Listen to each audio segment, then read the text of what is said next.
بسم الله والصلاة والسلام على رسول الله. صباح الفل عليكم وصباح الجمال. وحشتوني جدا جدا من الفيديو اللي فات. النهاردة بإذن الله هنعمل وصفة سهلة وبسيطة وموفرة، وهتقدري تعمليها في البيت بمكونات سهلة وموجودة عندك، وكمان هتبعدي عن شراء الجاهز من بره اللي ما بقاش مضمون دلوقتي وبقى مكلف، بقى بيكلف كتير، وفي نفس الوقت انت مش عارفة مكوناته ايه. مع ارتفاع الأسعار دي احنا مش عارفين اللحمة اللي بره دي شكلها ايه. فانت تجيبي في البيت ونجيب من عند الجزار حته لحمه حلوه، ونبدا نعمل ونشكل الكفته بتاعه السمين اللي كلنا بنحبها، سواء صغيرين او كبار كله بيحب كفته السمين. يلا بقى نسمي الله ونصلي على رسول الله. ولو اول مره تشوفيني اتمنى ان انت تعملي لايك للفيديو لو عجبك، وتعملي اشتراك في القناه، وتتابعيني في كل الوصفات الاقتصاديه اللي احنا بنحاول نقدمها. اول حاجه هنا انا حطيت البصل، وهحط معاه كمان فلفل حامي وفلفل رومي. يعني لو انتي بتحبي الفلفل الحامي، وابداي اضربي كل المكونات بتاعتك دي كويس في الكبه، بس نعميها عشان خاطر ما تاخدش وقت منك، عشان احنا هنعمل خطوه تانية. تابعيني بس لغايه اخر الفيديو وما تجريش الفيديو عشان تشوفي كل التريكات اللي تطلع معاكي احلى كفته سمين. اول حاجه انا ضربت البصل والفلفل زي ما انتم شايفين كده، وهبدا ان انا انزل بيه في المصفى وصفيها بقى، صفيها من السوائل اللي بتكون سبب في تفكك اي كفته.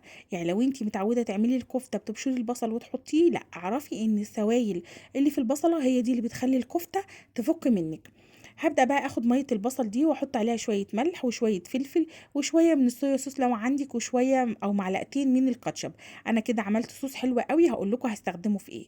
وهنا حطيت البصل والفلفل اللي احنا عصرناه، وحطيت معاهم فص ثوم، وده بيفرق كتير قوي في طعم الكفته.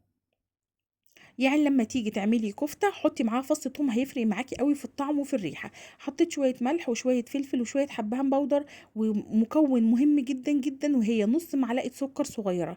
النص معلقه سكر صغيره دي بتفرق في ان هي بتعمل معاكي عرق للحمه، وبطعمها برضو كمان بتطعم البصل وبتطعم الكفته وبتخليها مسكره وحلوه. طب احنا مش هنزود، هو نص معلقه زي ما انتم شفتوا انا حطيت قد ايه.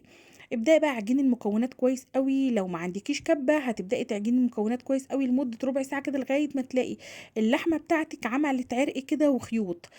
لو عندك كبه انا بعمل ايه بقى، بنضيف بقى معلقتين بقسماط، ولو عندك بيكنج باودر ضيفي نص معلقه، انا ما كانش عندي. وابداي بقى ايه بالراحه على الكبه بتاعتك، وخدي قطعه قطعه. ابداي اضربيها. انا ببدا اخد حبه حبه اضربهم عشان الكبه بتاعتي مش بتاعت لحمه. وببدا بقى ان انا اخلص الكميه كلها، هي نص كيلو فمش هياخد معاكي وقت.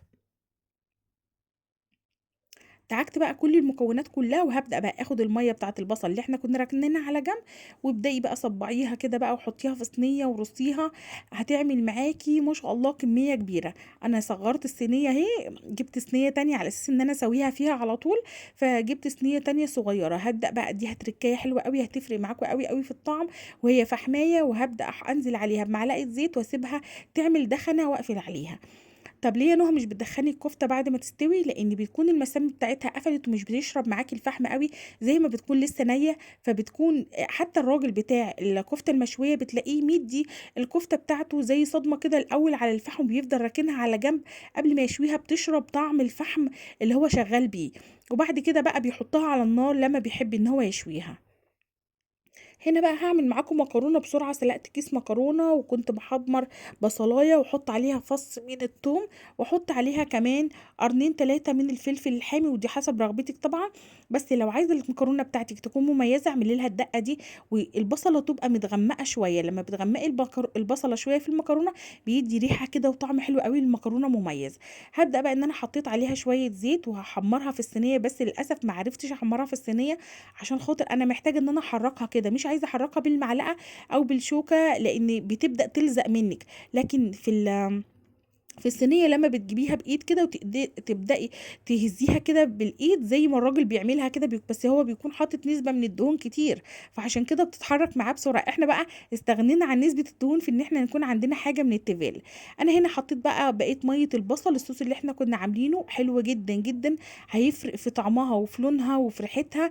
بصوا كده، تخيلوا معايا، او يعني تخيلوا الطعم المدخن مع الصوص بتاع البصل والكاتشب ده بيخليها حاجة تانية جدا.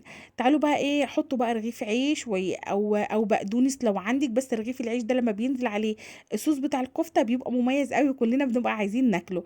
وابداي بقى يا حبيبتي حطي ايه بقى، المكرونة بتاعتِك وحطّي عليها الكفتة، يعني ممكن توزّعي الكفتة على المكرونة وتقدّمي لأولادِك كل واحد طبق خاص بيه، لو مش عايزة يبقى هتعملي كده طبق في النُص زي ما أنتم شايفين كده، وهتبدئي شايفين الكفتة من جوّه عاملة إزاي مستوية وزي العسل، وجرّبوها كده بطريقتي بجد، بجد هتفرق معاكم أوي وهتحبوها أوي، وأنا واثقة كمان إن ولادكم هيحبوها.